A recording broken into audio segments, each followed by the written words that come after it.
So welcome to another Young Blooms tutorial. Really nice to be here.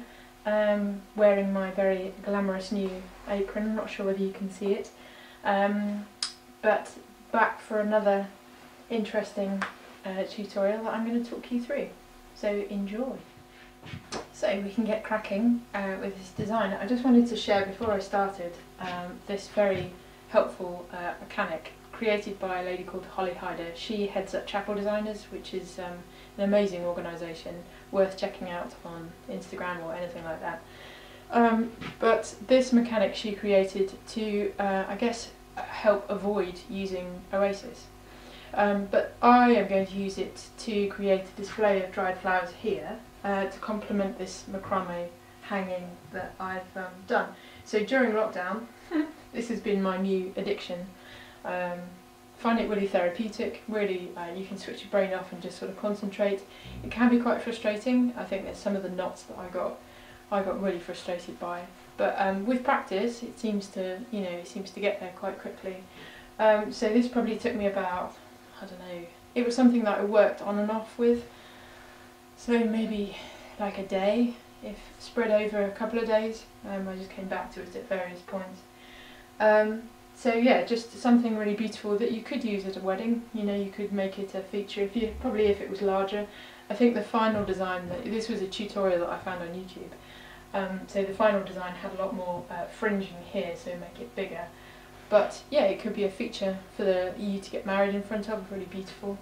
But this is what we're going to play with. So I've got some very sort of vintagey, rustic, boho type dried flowers that will suit this. So let's get cracking.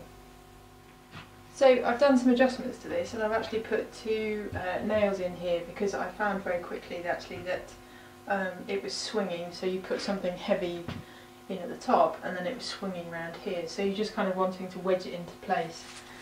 So just going to carry on with these.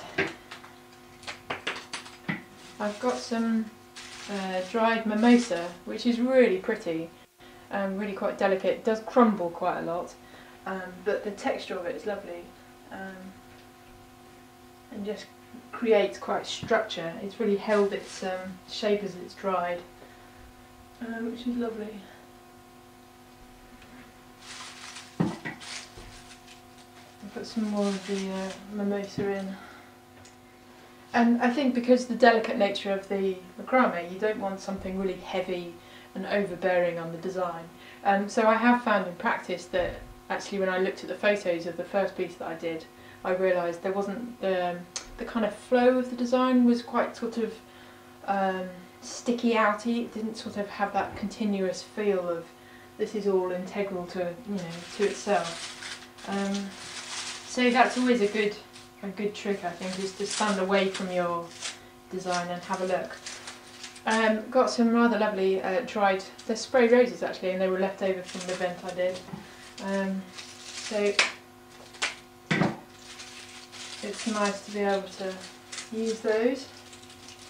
And again, I think I've done some other dried tutorials and talked about how I go about drying and what I've got.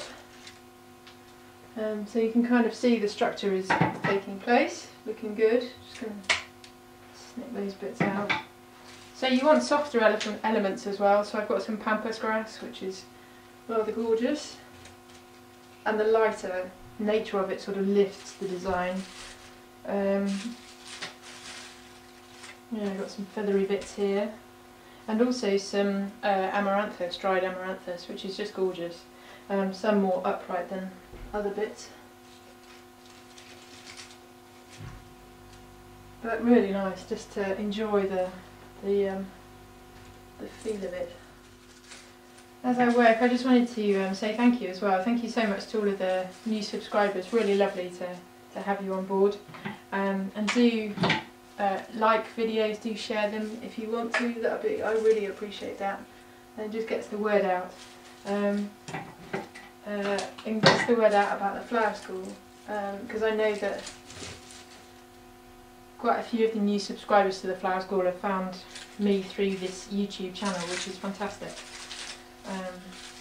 So do talk about it with your friends, share what you've been doing. That's cool. So you can kind of see the nice sort of shape. I'm keeping it quite tight around here because I don't want it to come out this side. I feel like it needs to just complement this side of the design. So just going to chop down some of this mimosa. And I love the structure of it. I think it's just fantastic how the feel of it grows. So like I mentioned, we're kind of going up and out that side, but wanting to create a sort of shorter, rounded side to this. I've got some rather beautiful dried, I think it's mimosa foliage, I'm not sure, I'll have to check. But it's got this lovely grey colour and it's got some great shape to it. It might look like just dead crap to you. But I love the shape of it, and I just think that might be quite nice to poke in up here. Oops.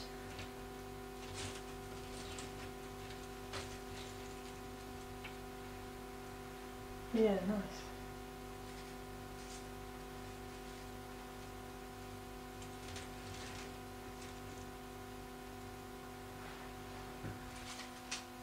And I think it's all about sort of finding the interesting shapes and seeing how they fit into your design.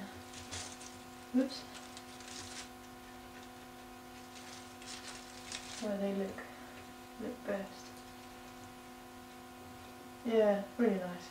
Yeah, because I was teaching, I was doing a tutorial on a spring shower bouquet, and just talking about how, that's for the Young Blooms Flower School, just talking about how if you're wanting a more natural sort of shape to things, that rather than wiring them, is just look at the actual natural shape of the stem that you have in your hand. And I think I had a piece of sage or something, and rather beautifully it had just curved the way that I wanted it, so I was able to use it without sort of doing any wiring or taping to it, which is great.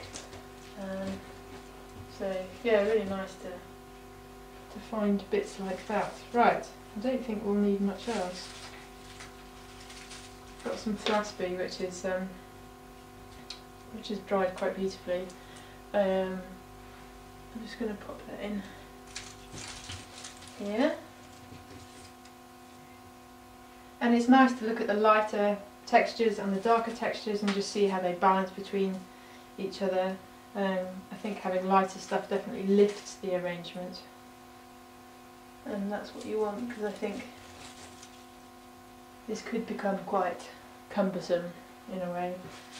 So some grasses as well, really nice. Also got my one solitary beautiful feather.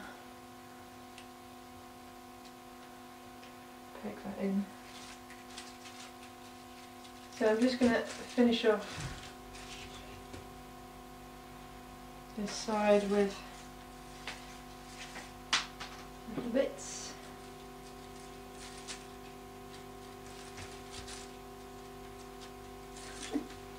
Actually get it in is a bit of a mission.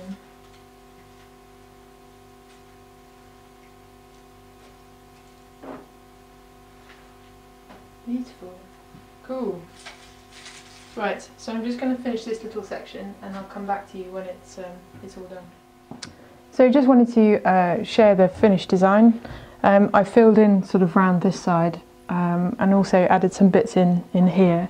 Really interesting exercise though was when I looked through the camera lens at the finished thing, it was fascinating to see what drew my eye in straight away, what was the dominant colour. And it was the yellow of the mimosa. That was the first thing my eye took in, and it felt too dominant in the whole design. So I've kind of balanced it out with more mimosa at the top and just added more thlaspi in because that's a lighter foliage. But it's something I think that I can't hammer home enough, is that stop what you're doing, maybe you're halfway through creating something, go have a cup of tea, come back and have a look at it with fresh eyes. And don't get attacked by your own foliage. Yeah, come back and have a look at it with fresh eyes, because it's fascinating to see what you notice when you've walked away and come back. You'll see things differently. So really lovely to do something so natural, so it's much more muted colours, and I think works really well with the macrame.